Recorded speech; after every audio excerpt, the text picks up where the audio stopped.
now that we pretty much understand what center of gravity means and how to locate the center of gravity of a body,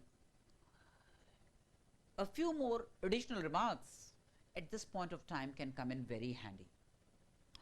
Center of gravity of regular bodies are actually regular symmetric bodies. Regular symmetric bodies are found at their geometrical center. For example, if you look at a uniform disk, the center of the disk will be its center of gravity. If you look at a uniform ring, circular ring, the center of gravity will be at its geometrical center. If you look at a uniform thin rod, then the center of gravity would be the midpoint of this rod. If you look at a uniform rectangular lamina,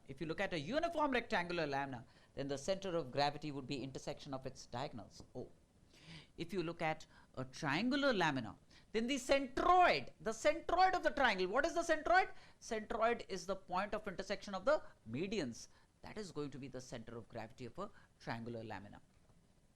Now, experimentally, how can one obtain the center of gravity of irregular shapes? How could we obtain the center of gravity of irregular shapes? Now, this is what one does. This is an irregular lamina that you see here, that I have drawn here. This is an irregular lamina, right?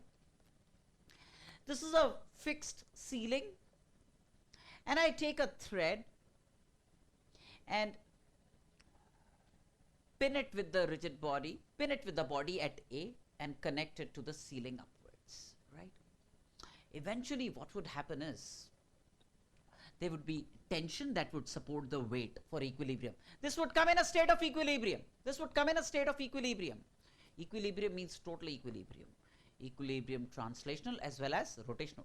So the tension in the string, which is fixed at A and tied to the ceiling above, will balance the weight of the body, right? And obviously, it's not producing any turning effect. This T should not produce any turning effect about any point because it's in rotational equilibrium. So the moment of force of T about the center of gravity must be 0. If the moment of force of T about the center of gravity is 0, that means the line of action of T, that means this thread, this is the line of the thread, the center of gravity must lie there, so that the torque of or the moment of T about G turns out to be 0. That means along this line of the thread, the center of gravity must lie somewhere, from where I can imagine the entire weight to be acting, right? Now, so I have this line that I have drawn. I knew the point of suspension, and what I do is, along the thread, I draw this line, this red line. And the center of gravity lies somewhere along this red line. I do not know where exactly. Next, I change my point of suspension. I make my point of suspension T like this.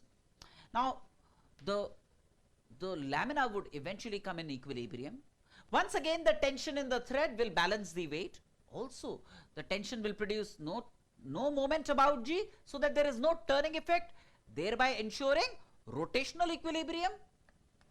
Very clearly then, along the line of action of T, the center of gravity lies. That means along this black line, the center of gravity lies. Along this red line, also the center of gravity lies. That means so through this line, I draw a black line. I already have a red line, which is, point A. Now it's in the point of suspension is B. This was the original A. That was the original point of suspension that you saw in diagram 1.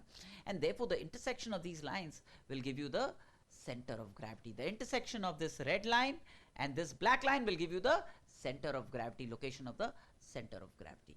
Yes or no? There are few more remarks pending. We'll catch you in a little while. Bye-bye.